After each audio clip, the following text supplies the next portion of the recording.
Años después del final de aquel universo oscuro, una nueva película de los monstruos llegaría a los cines a principios de 2020. Universal le encargó la tarea a Blumhouse de Jason Blum. Así es, aquella productora que está trabajando en la película de Poppy Machine Bendy at the Chuchu Neighbor Skibidi Toilet, quienes, como ya sabrán, se encargan de hacer películas de terror, a veces no de un presupuesto tan elevado, pero muchas veces por lo mismo son un éxito. En esta ocasión, tratándose de una reinvención del hombre invisible tocando problemáticas como el acoso o las secuelas de una persona que ha escapado de una relación abusiva. Eso sin dejar atrás el suspenso que está muy bien construido, además de tener mucha sangre y violencia.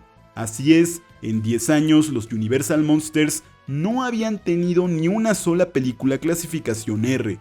Obviamente esto no amerita una buena película, pero aquí lo saben usar muy bien, porque no es un recurso del cual se aburre y cuando hay escenas violentas, la verdad es que se siente muy impactante, y hasta puede generar otras emociones dependiendo del contexto de la escena.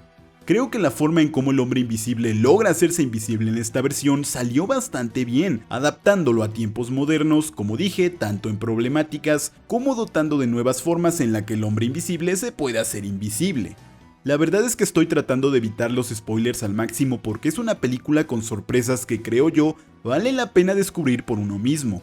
Claro, no es perfecta, hay algunas tonterías que sí son bastante notorias, pero no creo que arruine el resto de la película. Y la verdad es que después de todo el tema del Dark Universe, es un gran alivio de tener una película de monstruos que tiene suspenso, horror, con el monstruo siendo una metáfora bastante clara pero funcional de las secuelas de una persona que sale de una relación violenta. Me parece una gran reinterpretación y una película bastante sólida porque ese es el punto. Esta película demuestra por qué la momia fracasó. Y es que no tuvieron que preocuparse porque Tom Cruise fuera el más chido y más poderoso, o de plantar las semillas para un universo cinematográfico. No, en su lugar se enfocaron solo en la tarea de hacer una película sólida y funcional del hombre invisible, siendo esa la clave de una de las películas más taquilleras del 2020, también por obvias razones, pero recuerden que esto fue antes de la pandemia, siendo una película que simpatizó tanto a la crítica como a la audiencia. Y probablemente de haber utilizado esta filosofía antes, habrían tenido un funcional y exitoso universo de monstruos.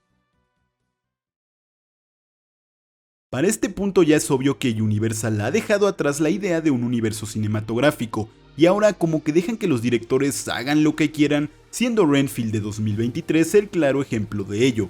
En esta ocasión nos encontramos ante una comedia protagonizada por Renfield, el sirviente de Drácula que tiene una relación laboral tóxica con su amo, algo similar a lo del hombre invisible si te lo pones a pensar.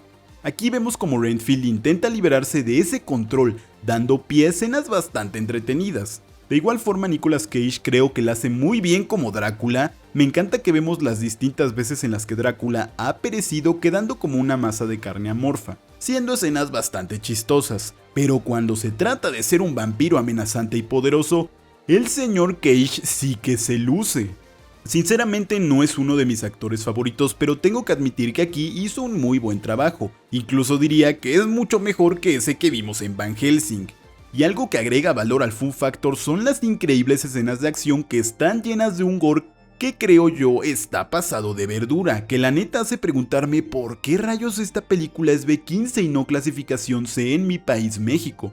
No es queja, está bastante chido, pero creo que el nivel de gore es llevado a límites que no esperaba ver con esta película, incluso siento que supera la película de Mortal Kombat del 2021 en ese apartado. Sin embargo, también es muy notorio cuando esta película mete la pata, y mi principal problema se encuentra con la subtrama de la hija de Quincy Morris. Verán, en este universo, Quincy era un oficial de policía que fue asesinado por una familia de mafiosos.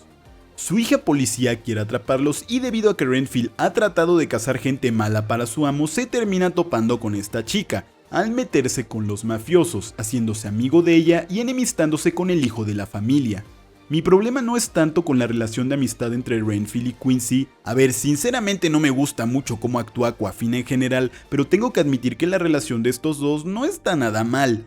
Mi problema es que siento que le dedican demasiado tiempo a la familia mafiosa. No es que se torne aburrido, pero sinceramente no es algo que me interese. Está chistosa la idea de ver a Drácula como el líder de estos güeyes porque al ser comedia se presta para eso. Solo siento que no debieron enfrascarse tanto con estos cuates. Pero para terminar con algo más positivo, también me gusta cómo esta película es realmente una secuela a la Drácula original, utilizando metraje de dicha película. Por ejemplo, hay veces en las que reemplazan a Bela Lugosi por Nicolas Cage.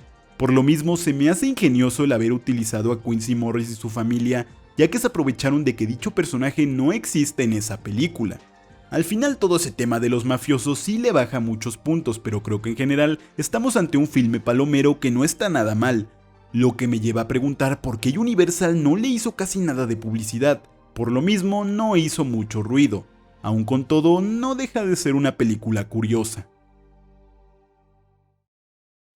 Y finalmente hemos llegado a Drácula Mar de Sangre, la película más reciente de los Universal Monsters que tristemente Universal no ha publicitado en casi nada, además de justo estrenarla después del Barbenheimer, resultando en una combinación no tan favorable para la taquilla.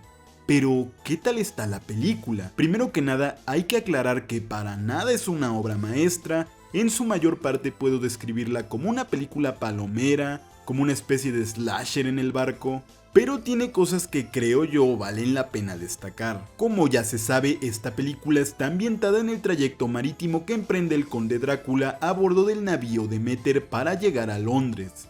Tomando en cuenta la narrativa de la novela y lo que verdaderamente abarca de este suceso, era evidente que se iban a tomar ciertas libertades creativas a la hora de realizar una película basada en este segmento.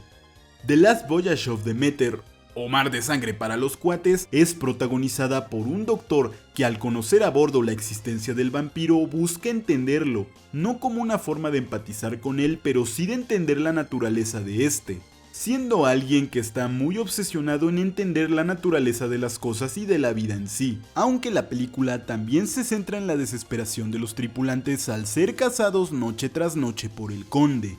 Creo que la mayoría de personajes, incluidos el prota, no son tan destacables que digamos, y es que yo creo que todos los reflectores en este apartado se los lleva el capitán, siendo alguien que es llevado hasta el límite, esforzándose hasta lo imposible por no abandonar sus convicciones y creencias ante la amenaza de este extraño ser, muy a pesar de que el vampiro lo esté torturando constantemente de una manera más que atroz.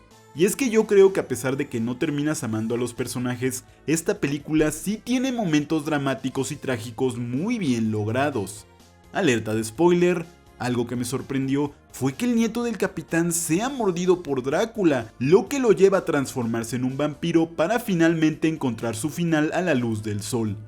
Es un momento que no te lo crees por las situaciones que amerita, siendo algo bastante crudo, trágico y sobre todo un momento muy bien logrado que es potenciado por la actuación del intérprete del capitán. Lo mismo pasa con Ana, una chica que había sido víctima de Drácula y la había subido a bordo como parte de su alimento. Por lo mismo, esta chica tiene un final parecido al del niño, no logrando cumplir su venganza contra el vampiro, pero por fin encontrando la paz luego de los tormentos a los que el conde la sometió. Otro detalle que me gusta es el diseño de Drácula, el cual en un principio no me terminaba de convencer, pero después de ver el increíble trabajo de maquillaje no podría estar más encantado. Aún así, muchos se preguntaban por qué Drácula se ve de esa manera, siendo una duda que se responde al ver la apariencia final del personaje.